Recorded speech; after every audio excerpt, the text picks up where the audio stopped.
Well, good morning. Michael here in Jamaica. You can hear the trucks on the highway.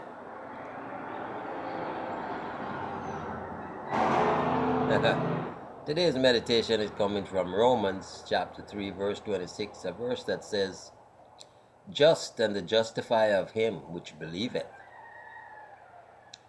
Being justified by faith, we have peace with God. Conscience accuses no longer.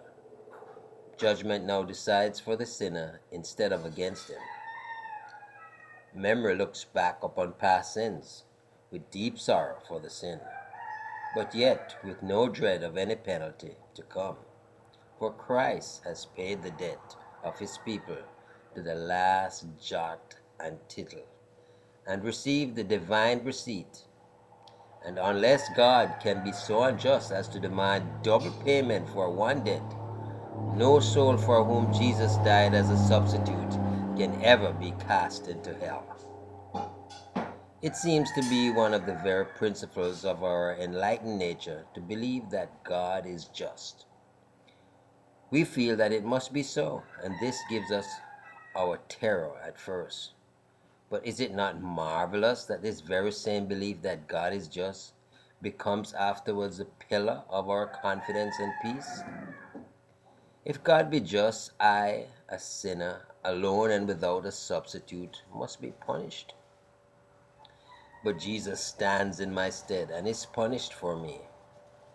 And now, if God be just, I, a sinner, standing in Christ, can never be punished. God must change his nature before one soul for whom Jesus was a substitute can ever, by any possibility, suffer the lash of the law. Therefore, Jesus, having taken the place of the believer, having rendered a full equivalent to divine wrath for all that his people ought to have suffered as a result of sin, the believer can shout with glorious triumph, "Who shall lay anything to the charge of God's elect? Not God, for he hath justified. Not Christ, for he hath died, yea, rather hath risen again. My hope lives not because I am not a sinner, but because I am a sinner for whom Christ died.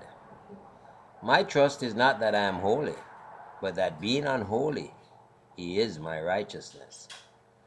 My faith rests not upon what I am, or shall be, or feel, or know, but in what Christ is, in what he has done, in what he is now doing for me.